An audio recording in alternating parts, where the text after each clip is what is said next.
was inspired watching this independent spirit in your senator there in Washington. And we'd watch him shake things up in Washington and not be afraid to get out there and make sure that the corruption was going to end in D.C. And he had this tireless crusade against the old pork barrel spending and earmarking, backroom dealing ways of D.C. It was always John McCain leading that charge. And today, those issues are at the heart of a conservative movement that's sweeping this country.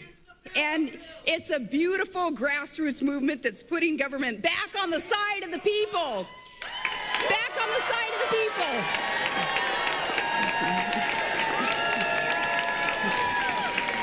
Young man, stick around and listen to what we're going to say. Sir, maybe you'll learn something.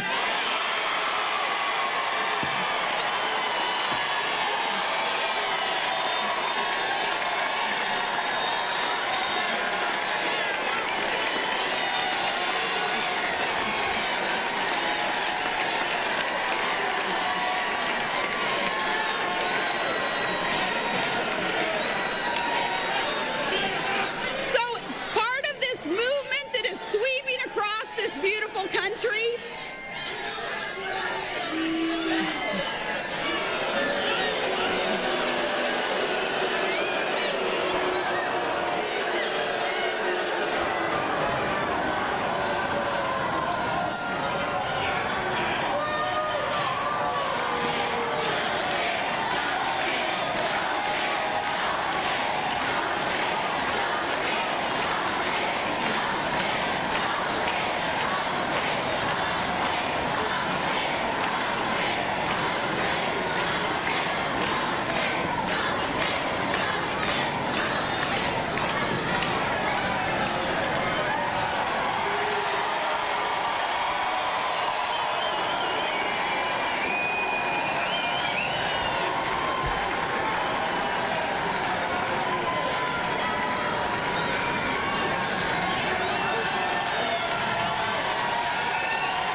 That John McCain spent 5.5 years as a POW in efforts to defend our Constitution, which gives him the right to protest, but gives us the right to stand up and assemble today. Now, these issues that are at the heart of a conservative movement that is sweeping across this great country, what's going on here is a beautiful grassroots movement that's putting government back on the side of the people. And some are referring to this as the Tea Party movement, and it's a beautiful thing. It's a wonderful grassroots from the bottom up movement. And we're all a part of that Tea Party movement, and I've had the privilege traveling across the U.S., meeting these everyday great Americans who are part of this great Tea Party movement. And folks everywhere I go, they ask me about my friend John McCain at these events. And first, you know, I tell them, well, think about it. What is the root there of the Tea Party movement? It's back in 1773. Remember the freedom fighters fighting against tyranny and big government intrusion and throwing the tea into the harbor to protest that tyranny? Well, that what they were saying is no more to big intrusive government. And that's what we're all doing here today. That's part of that Tea Party movement.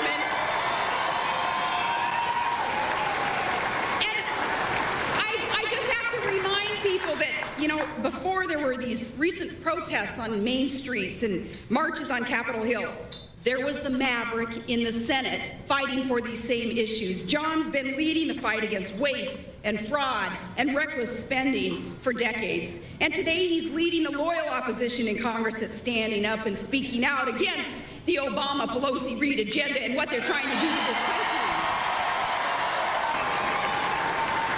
And when it came to Obamacare, John fought against that government takeover of 1/6 of our economy. And he told the president that, hey, transparency in the legislative process, it's got to be real. It's got to be a lot more than just another campaign promise that is to be broken, which Obama did break. And Obamacare, by the way, doesn't something tell you something's wrong if Fidel Castro comes out and says this is a good thing and we don't like it? Castro likes it.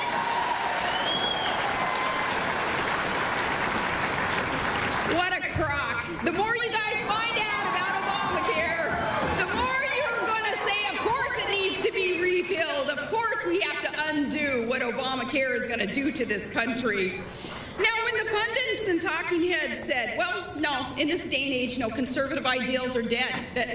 The conservatives won't rise again to these powerful, authoritarian positions to help lead this country. No, John McCain set out then to put the fight back in the Republican Party.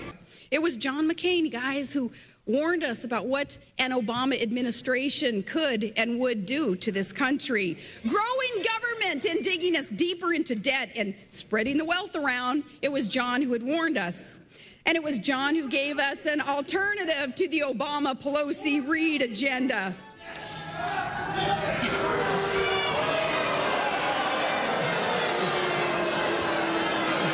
There you go again.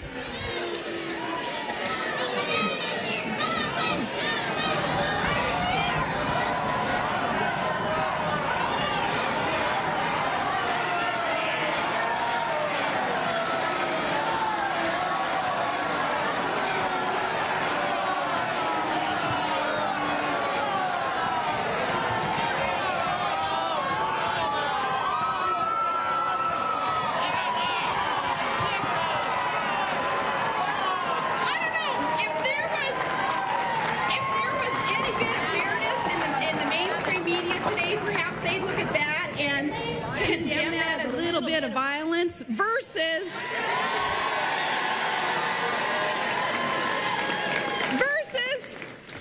a peaceful yet absolutely rowdy, as it should be, assembly with you all here today. As a matter of fact, let me take the opportunity a little bit here to clear the air on what this BS is coming out of the lamestream media lately. With the accusations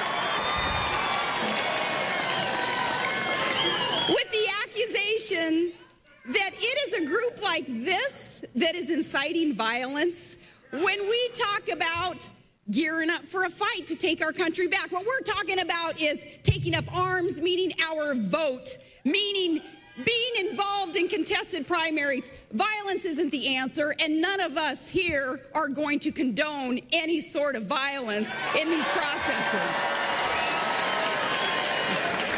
So don't let the left divert what the focus should be. Kind of change the conversation and get us off track, and don't let this be a diversion, what you've seen on the news the last couple of days, because it's a bunch of bunk.